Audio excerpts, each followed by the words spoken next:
समस्त भावी शिक्षकों को मेरा प्यार भरा नमस्कार। दोस्तों, आज दिनांक 5 जुलाई 2021 सोमवार। दोस्तों, पिछली क्लास के अंतर्गत हम निर्योग्य व्यक्तियों के अधिकारों से संबंधित यूनेस्को के घोषणा एवं सुझावों के संदर्भ में विस्तार से अध्ययन किया था। आज की शिक्षण के कार्य को आगे बढ़ाते हुए आज की इस क्लास के अंतर्गत हम बालकों के अधिकारों पर संयुक्त राष्ट्र संघ के अभिसमय के संदर्भ में विस्तार से अध्ययन करेंगे। United nation convention on rights of children UNCRC इस विषय वस्तु के ऊपर आज की इस क्लास के अंतर्गत हम विस्तार से चर्चा करेंगे। दोस्तों, विषय वस्तु के ऊपर आते हैं। संयुक्त राष्ट्र संघ ने बाल अधिकारों के सभी विशेष अभिसमयों को प्रस्तुत किया है, यानी कि ऐसे अभिसमय जो बाल अधिकारों से संबंधित है उनको समय के साथ प्रस्तुत करने का प्रयास किया। संयुक्त राष्ट्र संघ द्वारा इन अधिकार संबंधी अभिसमयों में सामान्य एवं विकलांग बालकों के लिए अधिकारों एवं सुझावों को प्रस्तुत किया गया है। इन अधिकारों को समग्र रूप में प्रस्तुत करने के लिए इनको निम्नलिखित 4 भागों में बांटा गया है, जिसका कि बारी बारी से हम अध्ययन करेंगे। इसका आधा कंटेंट आज की क्लास के अंतर्गत हम पूरा करेंगे और बाकी का कंटेंट कल की क्लास के अंतर्गत करेंगे। इसके अंदर जो 4 भागों में डिवाइडेशन किया है, इसमें पहला है उत्तरजीविता संबंधी अधिकार, दूसरा विकास संबंधी अधिकार, तीसरा सहभागिता संबंधी अधिकार और चौथा है संरक्षण संबंधी अधिकार। इसमें से आज की क्लास के अंतर्गत हम उत्तरजीविता संबंधी अधिकार और नंबर 2 विकास संबंधी अधिकार के संदर्भ में अध्ययन करेंगे। दोस्तों, फर्स्ट बिंदु है उत्तरजीविता संबंधी अधिकार, सर्वाइवल रिलेटेड राइट्स। संयुक्त राष्ट्र संघ ने अपने अभिसमयों में सर्वप्रथम विकलांग एवं सामान्य बालकों को उनके जीवन को सुरक्षित रखने संबंधी अधिकारों को स्थान दिया गया, यानी कि ऐसे अधिकारों को स्थान दिया गया जो बालकों के जीवन को सुरक्षित रखते हैं, जिससे प्रत्येक बालक का जीवन सुरक्षित रह सके। इन अधिकारों के अंतर्गत सामान्य रूप से पोषण का अधिकार, जीवन स्तर संबंधी अधिकार, आवास का अधिकार, चिकित्सा का अधिकार, पुनर्वास का अधिकार, स्वस्थ वातावरण का अधिकार, सुरक्षा का अधिकार एवं स्वतंत्रता का अधिकार आदि अधिकार सम्मिलित किए जाते हैं। इन अधिकारों का वर्णन विस्तार से हम इस प्रकार से समझ सकते हैं। इसके अंदर पहला अधिकार है पोषण का अधिकार। संयुक्त राष्ट्र संघ के अभिसमयों के अनुसार प्रत्येक बालक को पोषण का अधिकार प्राप्त होना चाहिए, क्योंकि जीवन स्तर यानी कि जीवन को सुरक्षित रखने के लिए मानव या जीव, कोई भी जीव हो, उसको पोषण की आवश्यकता होती है। तो हर बालक को सुरक्षित पोषण मिलना चाहिए। बालकों को उनकी आयु वर्ग के अनुसार पौष्टिक तत्व भोजन के रूप में प्राप्त होने चाहिए। उनको संतुलित भोजन के द्वारा प्राप्त करना चाहिए। इसके साथ साथ उनको फल, सब्जी, दाल एवं चिकनाई युक्त भोजन दिया जाना चाहिए, जिससे कि उनका शरीर स्वस्थ रहे। इस प्रकार का अधिकार बालकों को मिलना चाहिए, जिसको कि पोषण का अधिकार कहते हैं। दूसरा अधिकार है जीवन स्तर संबंधी अधिकार, लिविंग स्टैंडर्ड रिलेटेड राइट्स। संयुक्त राष्ट्र संघ के अभिसमयों में प्रत्येक बालक को सामान्य जीवन स्तर व्यतीत करने का अधिकार है। यदि कोई बालक गरीबी रेखा से नीचे जीवन यापन कर रहा है, तो सरकार एवं समाज का यह दायित्व बनता है कि वे बालक के परिवार की सहायता करके उसे सामान्य जीवन स्तर प्रदान करने में सहयोग करे, जिससे कि उनका जीवन सुरक्षित रह सके। तीसरा अधिकार है आवास संबंधी अधिकार। प्रत्येक बालक को आवास संबंधी अधिकार प्राप्त है। उसके रहने के लिए किसी न किसी रूप में आवास की व्यवस्था सरकार, समाज एवं स्वयंसेवी संस्थाओं द्वारा करनी चाहिए। बालकों के लिए आवास संयुक्त रूप तथा पृथक रूप में हो सकता है, यानी कि आवास या तो संयुक्त रूप में हो या पृथक रूप में हो। आवास का वातावरण भी पूर्णतः स्वास्थ्यप्रद होना चाहिए, यानी कि जहाँ पर बालक रहता है वो वातावरण पूर्ण रूप से स्वास्थ्यप्रद होना चाहिए। अगला अधिकार है चिकित्सा का अधिकार, मेडिकल रिलेटेड राइट्स। प्रत्येक बालक को चिकित्सा का अधिकार भी संयुक्त राष्ट्र संघ के अभिसमयों के अनुसार प्राप्त है। इसके लिए सरकार द्वारा विभिन्न प्रकार के संक्रामक रोगों से सुरक्षा के लिए तथा बालकों के शरीर में प्रतिरोधक क्षमता बढ़ाने के लिए टीकाकरण कार्यक्रम आयोजित किए जाते हैं। हम राजस्थान के अंदर भी देखते हैं तो हमारी गवर्नमेंट ने जो राजस्थान के लोग हैं निःशुल्क दवा योजना की व्यवस्था कर रखी है, ताकि कोई भी व्यक्ति बीमार होता है तो वो आराम से अपने स्वस्थ जीवन के लिए हॉस्पिटल्स के अंदर निःशुल्क इलाज एवं दवाइयाँ ले सकते हैं। तो इस प्रकार का अधिकार बालकों को भी संयुक्त राष्ट्र संघ के द्वारा दिया गया है, ताकि उनका जीवन स्वस्थ रहे। और ऐसे कई टीकाकरण कार्यक्रम भी आयोजित किए गए हैं, जिससे कि ऐसी संक्रामक जो बीमारियां थी उससे मुक्ति मिल सके। बालकों को यदि कोई गंभीर बीमारी है तो उसकी चिकित्सा सरकारी अस्पतालों में बिना किसी परामर्श शुल्क के की जाती है। इस प्रकार प्रत्येक बालक को चिकित्सा का अधिकार है। अगला अधिकार है स्वतंत्रता का अधिकार, राइट्स ऑफ फ्रीडम। प्रत्येक बालक को दासता से मुक्ति का अधिकार है। उसको स्वतंत्र रूप से कार्य व्यवहार संपन्न करने की स्वतंत्रता होनी चाहिए। बालक पर किसी प्रकार का प्रतिबंध नहीं होना चाहिए, अन्यथा उसका जीवन अभिशाप हो जाता है। क्योंकि परतंत्रता से बालक कई मानसिक ग्रस्तियों से ग्रस्त हो जाता है। तो आज के इस समय के अंदर किसी भी बालक को कोई भी व्यक्ति परतंत्र नहीं रख सकता, और बाल अधिकारों के तहत यदि कोई कम उम्र में उसको ऐसे कार्यों के अंदर लगाता है तो बाल सुरक्षा के तहत उसको अलग किया जा सकता है। तो इस तरह से बालक को पूर्ण रूप से स्वतंत्रता रखना जरूरी है। उसकी स्वतंत्र सहभागिता, विचार प्रकटीकरण एवं स्वतंत्र विकास के मार्ग में बाधक नहीं बनना चाहिए। अगला अधिकार है स्वस्थ वातावरण का अधिकार, राइट्स ऑफ हेल्थी एनवायरमेंट्स। प्रत्येक बालक को स्वतंत्र स्वस्थ वातावरण में जीवन व्यतीत करने का अधिकार है। इस आधार पर सरकार द्वारा बालकों के खेलने की व्यवस्था, आवास की व्यवस्था एवं शिक्षा की व्यवस्था प्रदूषण रहित क्षेत्र में की जाती है, जिससे उनका जीवन सुरक्षित रह सके।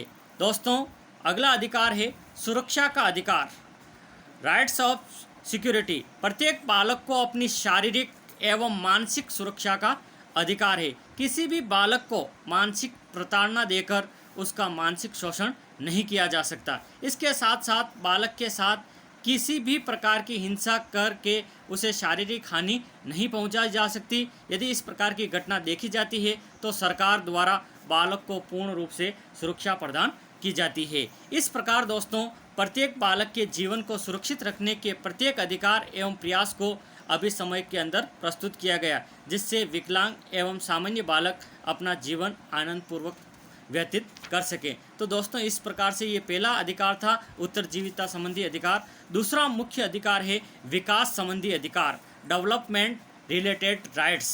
संयुक्त राष्ट्र संघ के अभिसमयों के अंतर्गत एवं सामान्य विकलांग बालकों को विकास के अवसरों की समानता का अधिकार प्रदान किया गया है। प्रत्येक बालक को अपनी रुचि एवं योग्यता के अनुरूप विकास करने का अधिकार है।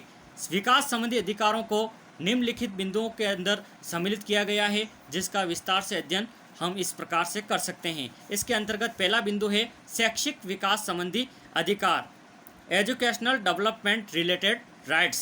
संयुक्त राष्ट्र संघ के अभिसमयों के अनुसार प्रत्येक विकलांग एवं सामान्य बालक को सामान्य रूप से शिक्षा प्राप्त करने का अधिकार है। इसके लिए विविध राष्ट्रों ने अनिवार्य एवं निःशुल्क शिक्षा का प्रावधान किया है। हमारे देश के अंदर भी राइट टू एजुकेशन एक्ट लागू है। प्रत्येक बालक को विद्यालय में नामांकन करने की योजना को संचालित करके 100% नामांकन के लक्ष्य को प्राप्त किया गया है। इस प्रकार विश्व के सभी देशों में बालकों के इन अधिकारों को प्रदान करने के प्रयास किए जा रहे हैं। दूसरा अधिकार है खेल संबंधी अधिकार, गेम्स रिलेटेड राइट्स। संयुक्त राष्ट्र संघ के अभिसमय के अनुसार प्रत्येक बालक को अपनी रुचि के अनुसार खेल खेलने का अधिकार है। उसके द्वारा विभिन्न खेलों में भाग लेने की स्वतंत्रता से कोई उसे वंचित नहीं कर सकते, क्योंकि स्वस्थ शरीर, बालक के स्वस्थ शरीर के लिए गेम्स उसके लिए बहुत ही महत्वपूर्ण है। इसलिए बालक को किसी भी खेल में भाग लेने की पूर्ण स्वतंत्रता है। रुचि के अनुसार जो भी खेल खेले जाते हैं उसमें बालक को कुशल बनाने के लिए सुविधा प्रदान करना सरकार का दायित्व है, जिससे बालक विविध खेलों में कुशलता प्राप्त कर सके। अगला अधिकार है दोस्तों सांस्कृतिक विकास संबंधी अधिकार। संयुक्त राष्ट्र संघ के अभिसमयों के अनुसार प्रत्येक बालक को अपनी संस्कृति के अनुरूप कार्य करने तथा जीवन जीने का अधिकार है, क्योंकि संस्कृति दोस्तों व्यक्ति को सलीका सिखाती है। व्यक्ति का जीवन स्तर को किस प्रकार से जिया जाए ये तरीका संस्कृति सिखाती है। इसलिए हर बालक को उसके संस्कृति के अनुसार कार्य करने एवं जीवन जीने का अधिकार है। बालक को अपनी सांस्कृतिक गतिविधियों में भाग लेने का भी पूर्ण अधिकार है। बालक को अपनी संस्कृति के विषय में ज्ञान प्राप्त करने का भी अधिकार है। अतः सरकार या किसी संस्था द्वारा बालकों के सांस्कृतिक विकास में बाधा उत्पन्न नहीं की जा सकती है। तो इस प्रकार से सांस्कृतिक विकास संबंधी अधिकार भी बालकों को दिया गया है। Cultural development related rights. अगला अधिकार है दोस्तों गतिविधियों संबंधी अधिकार, एक्टिविटीज़ रिलेटेड राइट्स। संयुक्त राष्ट्र संघ के अभिसमयों के अनुसार प्रत्येक बालक को सार्वजनिक, सामाजिक एवं सांस्कृतिक गतिविधियों में भाग लेने का अधिकार होगा।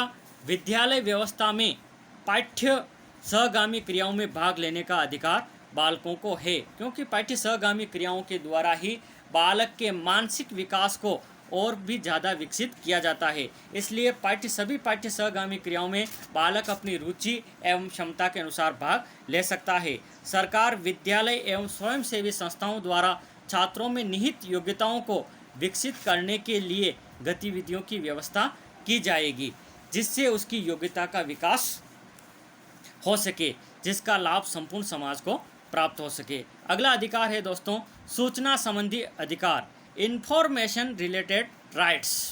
सूचना संबंधी विविध अभिसमयों के अंतर्गत बालकों को यह अधिकार प्रदान किया गया है कि उनको शिक्षा एवं स्वास्थ्य से संबंधित सूचनाएं प्रदान की जाए। यदि कोई बालक किसी व्यवसाय, प्रशिक्षण या अन्य किसी विषय पर सूचना प्राप्त करना चाहता है तो उसको सूचना प्रदान की जाए। यानी कि राइट टू इन्फॉर्मेशन का अधिकार बालक एवं हर व्यक्ति को मिल गया है। वो किसी भी प्रकार की सूचना सरकार से प्राप्त कर सकता है। इस अधिकार की व्यवस्था का दायित्व भी किसका है? सरकार का है। अगला अधिकार है दोस्तों जागरूकता का अधिकार, राइट्स ऑफ अवेयरनेस। अभी समयों में ये व्यवस्था की गई है कि बालकों को उनके अधिकारों के प्रति जागरूक बनाया जाएगा। सरकार का यह दायित्व होगा कि वे अपने देश के बालकों को अधिकार एवं उनके प्राप्त करने के उपायों से अवगत कराए। जो अधिकार है वह जो अधिकार उनको दिए गए हैं उनको प्राप्त करने के उपायों से उनको अवगत कराया जाए। इससे वास्तविक रूप से बालकों को अधिकार प्राप्त हो सकेंगे। अगला अधिकार है क्षमता विकास का अधिकार, राइट्स ऑफ एबिलिटी डेवलपमेंट।